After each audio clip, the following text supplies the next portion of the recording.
Di bawah terik matahari yang membakar tanah Sumatera, berjuta-juta kilowatt energi bersih terbuang begitu saja, sementara cerobong asap pembangkit listrik batu bara terus mengepul seperti naga lapar yang tak pernah puas. Sumatera, dengan potensi tenaga surya mencapai 48.000 TWh per tahun, seharusnya menjadi raksasa energi hijau, namun ironi terjadi saat 68% listriknya masih bergantung pada batu bara dan gas bumi. Sementara dunia semakin keras mengkampanyekan energi bersih, industri di Sumatera tetap setia pada mesin-mesin tua yang membakar fosil, membuat langitnya tak pernah benar-benar biru. Di satu sisi, ada pejabat yang sibuk mempresentasikan roadmap energi hijau dengan wajah percaya diri, tetapi di sisi lain, pengusaha tambang justru tersenyum lebar karena kontrak ekspor batu bara terus bertambah. Ketika para ilmuwan berteriak soal perubahan iklim dan pentingnya transisi energi, sebagian besar rakyat Sumatera lebih sibuk dengan urusan sehari-hari, berpikir bahwa listrik hanyalah soal menyalakan lampu, bukan pertarungan geopolitik.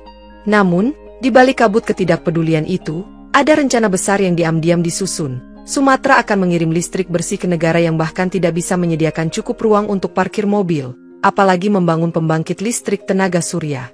Dan itulah awal dari ironi terbesar. Energi hijau dari Sumatera akan dinikmati oleh Singapura, sementara Sumatera sendiri masih terjebak dalam bayang-bayang asap batu bara. Singapura, negeri yang luasnya tak lebih dari satu sudut Sumatera, memiliki mimpi besar menjadi negara netral karbon, meskipun faktanya mereka membakar gas fosil untuk menyalakan listrik di setiap sudut kotanya. Dengan hanya 37 km persegi lahan yang tersedia untuk panel surya, Singapura seperti anak kecil yang ingin bermain bola di kamar mandi. Ruangannya ada, tapi tak cukup luas untuk memenuhi ambisinya.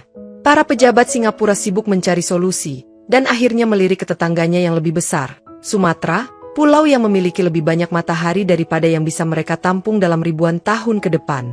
Mereka pun mulai menyusun rencana impor listrik dari luar negeri, bukan hanya dari Indonesia, tetapi juga dari Laos, Malaysia, dan bahkan Australia, seolah-olah mereka sedang berbelanja barang di marketplace energi.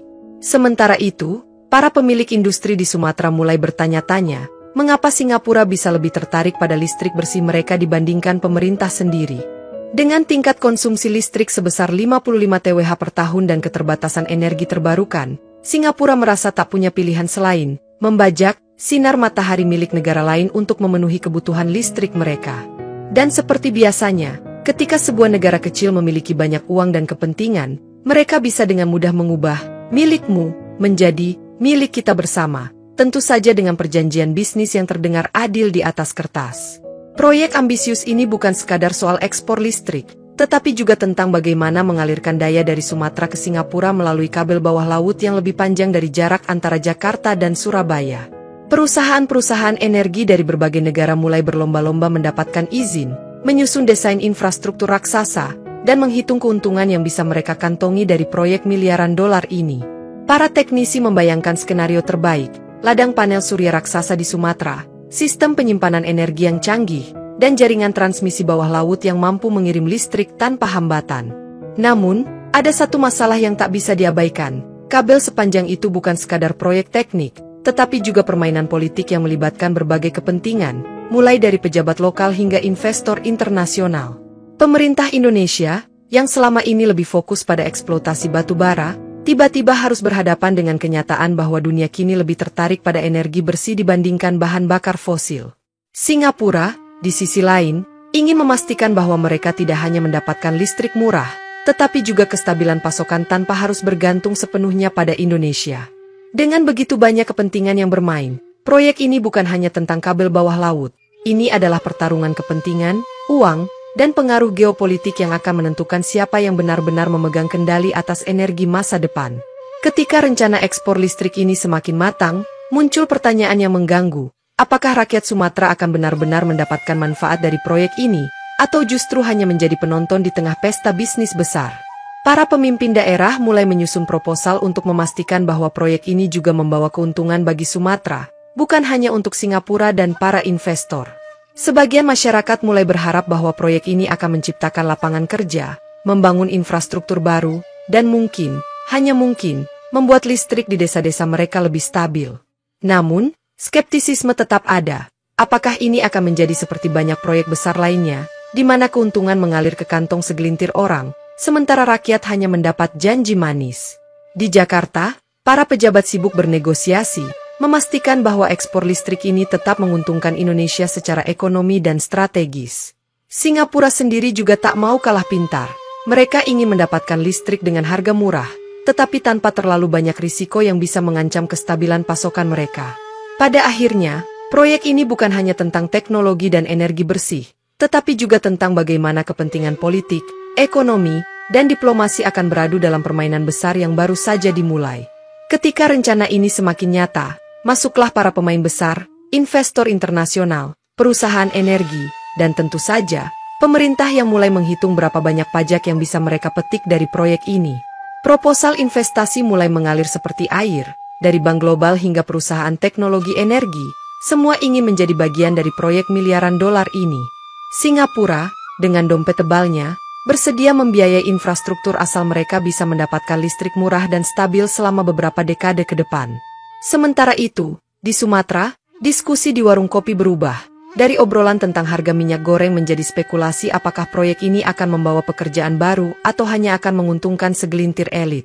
Para pengusaha lokal mulai mencari celah untuk ikut dalam proyek ini, entah sebagai pemasok material, kontraktor konstruksi, atau sekadar maklar izin yang bisa mempercepat segala urusan birokrasi. Namun, tak semua orang senang. Para pemain industri batu bara mulai merasa terancam karena ada kemungkinan dominasi mereka akan berkurang seiring dengan meningkatnya investasi di energi terbarukan. Akhirnya, tanpa banyak yang menyadari, Sumatera telah memasuki babak baru dalam sejarah energinya, di mana pertanyaan terbesar bukan lagi apakah proyek ini akan berjalan, tetapi siapa yang akan paling diuntungkan darinya. Di tengah euforia proyek listrik ini, Presiden Indonesia Prabowo harus memainkan peran sebagai negosiator ulung yang bisa menyeimbangkan kepentingan nasional dan internasional. Di satu sisi, ada tekanan untuk memanfaatkan potensi energi terbarukan Sumatera sebagai sumber pendapatan baru bagi Indonesia, mengurangi ketergantungan pada bahan bakar fosil. Di sisi lain, ada kekhawatiran bahwa ekspor listrik ini justru akan mengorbankan kebutuhan domestik, terutama di wilayah yang masih sering mengalami pemadaman listrik. Dengan sikap pragmatisnya, Presiden Prabowo meminta jaminan bahwa proyek ini tidak akan mengorbankan kebutuhan energi nasional dan harus memberikan manfaat langsung bagi rakyat Indonesia. Rapat-rapat maraton digelar di Jakarta, dengan para menteri energi, ekonomi, dan BUMN berdebat tentang seberapa besar listrik yang bisa diekspor tanpa mengganggu stabilitas pasokan dalam negeri. Para penasihat ekonomi mengusulkan agar sebagian keuntungan dari ekspor listrik digunakan untuk membangun infrastruktur energi hijau di seluruh Indonesia, bukan hanya di Sumatera. Pada akhirnya, proyek ini bukan hanya soal bisnis antara Sumatera dan Singapura, tetapi juga ujian bagi Indonesia dalam mengelola sumber daya energinya secara strategis di panggung global. Di luar perhitungan teknis dan keuntungan ekonomi, ada kekuatan lain yang bekerja dalam senyap, politik dan lobi yang menentukan arah proyek ini. Beberapa anggota parlemen mulai mempertanyakan apakah proyek ini benar-benar menguntungkan Indonesia, atau hanya sekadar jualan aset ke negara lain dengan imbalan yang tak sepadan. Sementara itu, perusahaan energi lokal mulai melakukan pendekatan ke pemerintah untuk memastikan bahwa mereka mendapatkan bagian dari proyek ini dan tidak hanya menjadi penonton. Para petinggi industri batubara, yang selama ini menikmati dominasi mereka, mulai melobi agar proyek ini tidak menggerus pasar mereka secara drastis. Media nasional mulai mengangkat pro dan kontra proyek ini, ada yang mendukung transisi energi hijau, ada juga yang curiga bahwa proyek ini hanya akan menguntungkan investor asing. Singapura, yang ingin memastikan proyek ini berjalan tanpa hambatan, mulai mengirim utusan untuk melakukan diplomasi ekonomi dengan Indonesia, menawarkan berbagai insentif agar proyek ini segera dieksekusi. Pada akhirnya, di balik setiap kabel listrik yang akan dibentangkan di bawah laut, ada begitu banyak perhitungan politik yang harus diselesaikan terlebih dahulu sebelum proyek ini benar-benar bisa berjalan. Salah satu tantangan utama dalam proyek ekspor listrik ini adalah bagaimana memastikan pasokan listrik tetap stabil 24 jam sehari, tanpa gangguan dari perubahan cuaca. Solusinya datang dalam bentuk teknologi penyimpanan energi, terutama Pumped Hydro Energy Storage, PES, yang menggunakan kelebihan listrik tenaga surya untuk memompa air ke reservoir yang nantinya bisa digunakan untuk menghasilkan listrik saat dibutuhkan. Sumatera memiliki beberapa lokasi potensial untuk sistem PES ini, terutama di kawasan pegunungan Bukit Barisan yang memiliki kontur tanah ideal untuk teknologi ini. Namun, membangun fasilitas penyimpanan energi raksasa bukanlah perkara mudah, dari izin lahan, dampak lingkungan, hingga biaya investasi yang tidak murah. Di sisi lain, Ada opsi penyimpanan baterai skala besar yang lebih fleksibel, tetapi teknologinya masih lebih mahal dibandingkan PES. Para ahli energi mulai berdebat mana yang lebih baik, investasi besar untuk sistem penyimpanan berbasis air, atau solusi baterai yang lebih modern namun memerlukan bahan baku langka seperti litium. Sementara para insinyur sibuk mencari solusi teknis terbaik, para investor hanya peduli pada satu hal, mana yang bisa menghasilkan keuntungan terbesar dengan risiko paling kecil. Saat diskusi proyek ini semakin panas, perhitungan biaya listrik mulai menjadi senjata utama bagi semua pihak yang terlibat, dari pemerintah, investor, hingga masyarakat yang masih skeptis. Berdasarkan hitungan awal, biaya produksi listrik tenaga surya di Sumatera diperkirakan sekitar $8/kWh, Rp1260 kWh, jauh lebih murah dibandingkan listrik berbasis gas fosil yang masih digunakan Singapura sebesar $17/kWh, Rp2600 kWh. Ini berarti jika proyek ini berjalan, Singapura bisa mendapatkan listrik yang lebih murah sekaligus mengurangi emisi karbon, sementara Sumatera mendapatkan pasar ekspor energi baru yang menjanjikan. Namun, angka ini belum termasuk biaya infrastruktur raksasa yang harus dibangun, termasuk pembangkit listrik tenaga surya, PLTS, sistem penyimpanan energi, dan kabel transmisi bawah laut yang akan menghubungkan Sumatera ke Singapura. Jika dihitung total, investasi yang dibutuhkan untuk proyek ini diperkirakan mencapai $15 miliar AS, $240 triliun, dengan asumsi nilai tukar Rp15.800 per USD. Dengan skema investasi jangka panjang selama 30 tahun dan tingkat diskonto 5%, proyek ini masih dianggap layak secara ekonomi, asal tidak ada hambatan politik dan birokrasi yang menghambat jalannya investasi. Di tengah perdebatan soal biaya dan keuntungan, muncul pertanyaan lain yang lebih mendasar. Apakah listrik murah ini hanya akan dinikmati oleh Singapura, sementara rakyat Sumatera masih harus menghadapi tarif listrik yang lebih tinggi? Dalam setiap proyek energi skala besar, selalu ada pertanyaan besar, siapa yang menanggung biaya investasi ini, dan siapa yang akan menikmati hasilnya? Singapura, yang memiliki kepentingan besar dalam proyek ini, siap untuk membiayai sebagian besar investasi, tetapi tentu saja mereka menginginkan jaminan pasokan listrik yang stabil dalam jangka panjang. Pemerintah Indonesia dihadapkan pada dilema, menerima investasi asing yang bisa mendongkrak perekonomian Sumatera, atau memastikan bahwa listrik murah ini juga bisa dinikmati oleh masyarakat Indonesia. Salah satu opsi yang diajukan adalah skema pembagian energi, di mana 9 TWh tahun listrik diekspor ke Singapura, sementara 4 TWh tahun digunakan untuk kebutuhan Sumatera. Namun, ini berarti pemerintah harus mengalokasikan dana tambahan untuk membangun jaringan distribusi listrik di dalam negeri agar kelebihan energi dari PLTS ini bisa dinikmati oleh masyarakat lokal. Di sisi lain, jika proyek ini berjalan lancar, ada potensi tambahan pendapatan dari pajak ekspor listrik yang bisa digunakan untuk mendanai pembangunan infrastruktur energi hijau lainnya di Indonesia. Meski begitu, masih ada kekhawatiran bahwa proyek ini hanya akan menguntungkan perusahaan energi besar dan investor asing, sementara rakyat biasa hanya bisa menjadi penonton dari pesta listrik ini. Tidak semua pihak senang dengan munculnya proyek energi bersih ini, terutama industri batubara dan gas alam yang selama ini mendominasi pasokan listrik Sumatera. Saat ini, sekitar 68% listrik di Sumatera masih berasal dari batubara dan gas bumi, yang berarti proyek ini bisa menjadi ancaman besar bagi perusahaan energi fosil yang telah lama menguasai pasar. Jika PLTS skala besar mulai beroperasi dan listrik murah mengalir ke jaringan nasional, ada kemungkinan permintaan batubara untuk pembangkit listrik akan menurun drastis. Hal ini membuat para pemain industri batubara mulai melakukan lobi agar pemerintah tetap mempertahankan peran energi fosil dalam bauran energi nasional, dengan alasan kestabilan pasokan listrik. Di sisi lain, perusahaan gas alam juga tidak tinggal diam. Mereka mulai menawarkan opsi ekspor gas ke Singapura sebagai alternatif energi yang lebih stabil dibandingkan listrik tenaga surya yang bergantung pada cuaca. Dengan situasi ini, proyek listrik tenaga surya dari Sumatera bukan hanya soal teknologi dan investasi, tetapi juga soal bagaimana pemerintah menyeimbangkan kepentingan berbagai pihak tanpa menciptakan konflik ekonomi yang lebih besar. Sementara itu, di tengah permainan politik dan kepentingan bisnis ini, rakyat Sumatera masih bertanya-tanya, apakah semua ini akan benar-benar membawa manfaat bagi mereka, atau hanya akan menjadi proyek besar yang menguntungkan segelintir orang. Dengan begitu banyak faktor yang berperan dalam proyek ini, para ahli energi mulai membuat berbagai skenario untuk melihat bagaimana proyek ini akan berdampak dalam jangka panjang.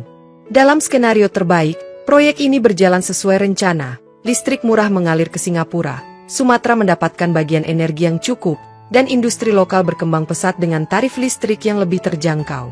Dalam skenario terburuk, proyek ini hanya menguntungkan investor asing dan elit bisnis, sementara rakyat Sumatera tetap harus membayar listrik mahal, sementara lahan mereka digunakan untuk proyek PLTS tanpa kompensasi yang layak.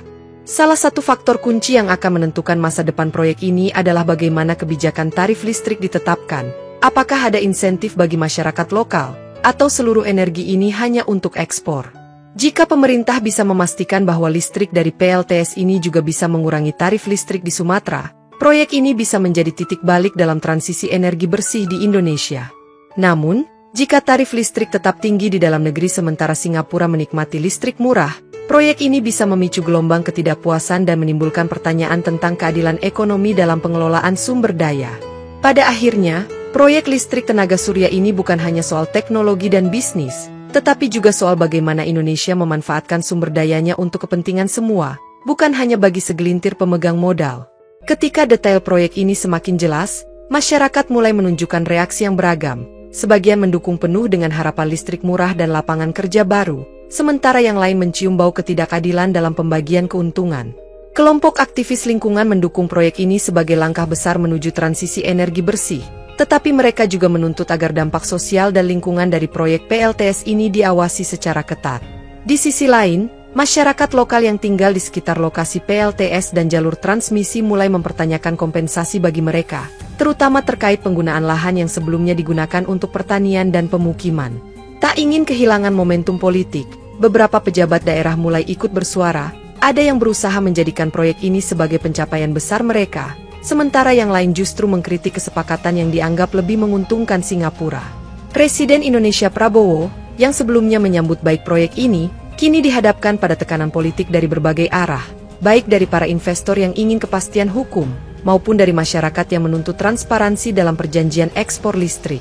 Dalam sebuah pertemuan kabinet yang berlangsung panas, ada perdebatan sengit tentang apakah proyek ini harus segera dieksekusi atau masih perlu kajian lebih dalam untuk memastikan kepentingan nasional benar-benar terjaga.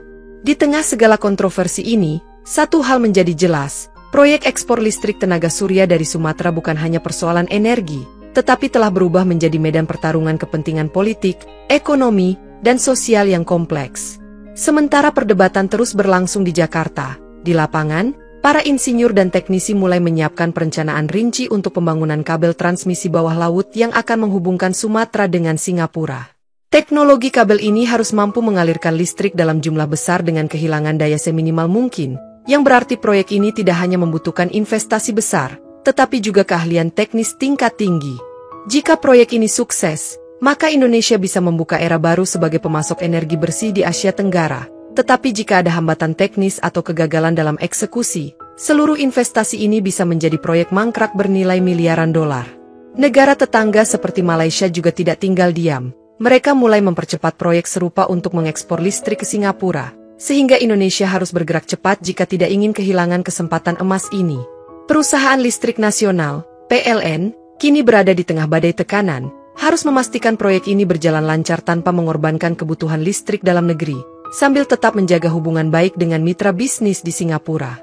Di balik layar, negosiasi intens terus terjadi, termasuk potensi revisi perjanjian, tambahan insentif bagi investor, dan jaminan bahwa sebagian listrik dari PLTS ini juga bisa digunakan untuk menurunkan tarif listrik di Sumatera. Dengan begitu banyak variabel yang bisa menentukan keberhasilan atau kegagalan proyek ini, satu pertanyaan besar masih menggantung di udara. Apakah ini akan menjadi proyek kebanggaan nasional yang membawa Indonesia ke peta energi dunia, atau justru menjadi kontroversi panjang yang hanya menguntungkan segelintir elit?